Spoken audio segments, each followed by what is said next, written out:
Hello everyone. Today I'm going to talk about the issue of racial injustice by looking into the exegesis of Ephesians 2:11-22. The text provides a meaningful insight into this complicated issue, which is ubiquitously prevalent. And this issue is complicated because of multiple different factors that are occurring in contemporary society. For the case of ethnic cleansing of Rohingyas in Myanmar, it is caused by the religious differences between Buddhists and the Muslims, where the Muslims are the minority and the Buddhists are the majority. In the case of racial injustice in the United States, the issue is more subtle. As the white majority wields power, riches, and influence over the minorities, the cause of this injustice may have stemmed from multiple factors such as historical exploitation, colonialism, or just simply demonizing the other. The Bible gives us an insight on why the racial differences first happened. According to Genesis 11, the human sinfulness in the broken world caused racism to happen. People were building the Tower of Babel against God's will, and they were ultimately sent out to all throughout the earth. Later in Genesis, in the story of Noah's sons, we see that two were blessed and one was not.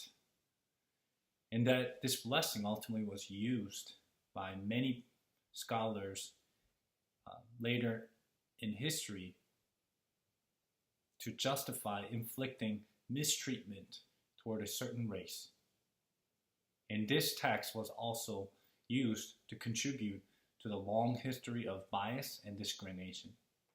For example, 19th century Presbyterian preacher Benjamin Palmer of New Orleans based his justification of slavery based on this Genesis text about Noah's sons. And he defended the system of slavery before, during, and after the Civil War.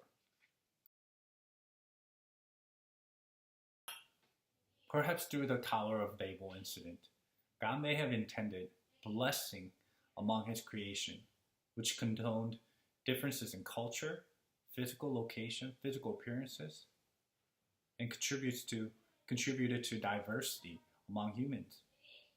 But the interpretation of God's action ultimately turned out as a racial bias and exploited others and demonizing others and otherness. Toni Morrison of Harvard asserted that othering of minorities was used as a means of control as practiced by white people in the United States and other parts of the world.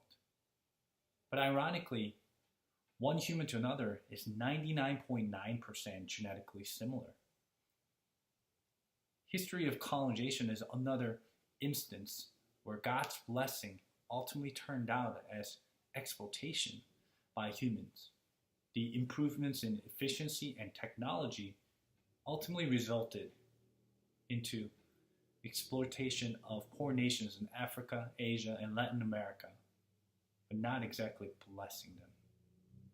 Enrique Rodriguez Alegria discusses a historical instance that the Spanish colonialists used their advanced technology in steel knives to exploit Mexican people in Saltocan rather than sharing it to benefit them.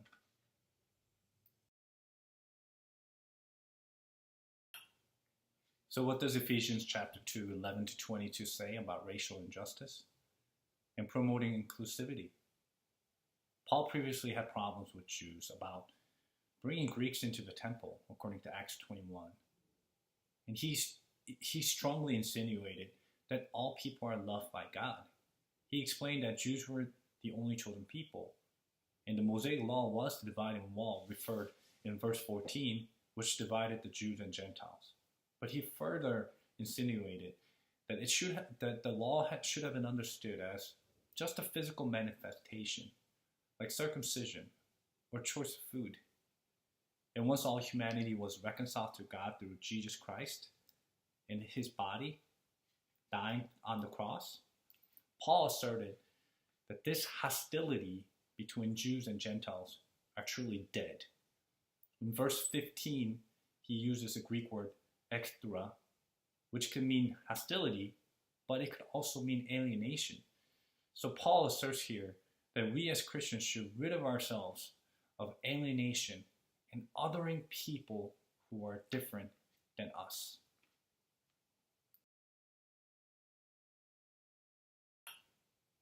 Further, in verse 17 and 18, Paul argues that all people were united as one new humanity through Jesus Christ.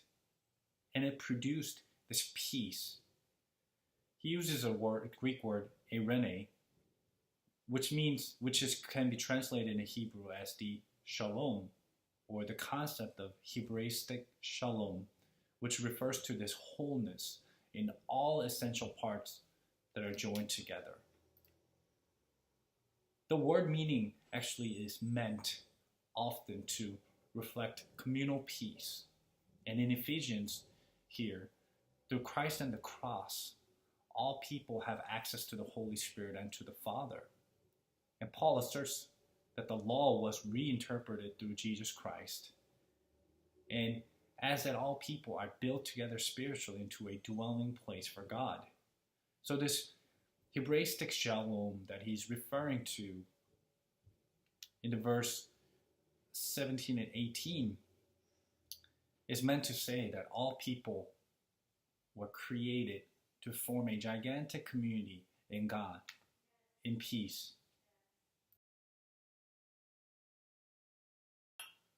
So before I conclude, a question is raised naturally that why does God bless some people over others? And if he knows that this blessing could still be misused or exploited to ultimately cause evil. One answer is that even though evil was caused by humans, there was still a lot of good which happened as we see the history of colonialism by those who were blessed. And the second explanation is that it is truly just God's choice, a mystery that elects certain saints and certain people. And that choice is entirely up to him for individual reasons that many of us have just simply no clue. God is God who is mysterious. So going back to the issue of racial injustice is that this cause was ultimately the distortion of God's blessing, which was caused by the human failure and misunderstanding of God's intent. And our sinfulness ultimately made people to focus on the otherness or the demonizing others and not inclusivity. So we go back to reading Ephesians chapter 2 and remind ourselves of Paul's teaching that now, through the death of Jesus Christ, that truly the issue of alienation and othering, there should be no more. But we are to form a holy and loving community in God because of the death that he suffered.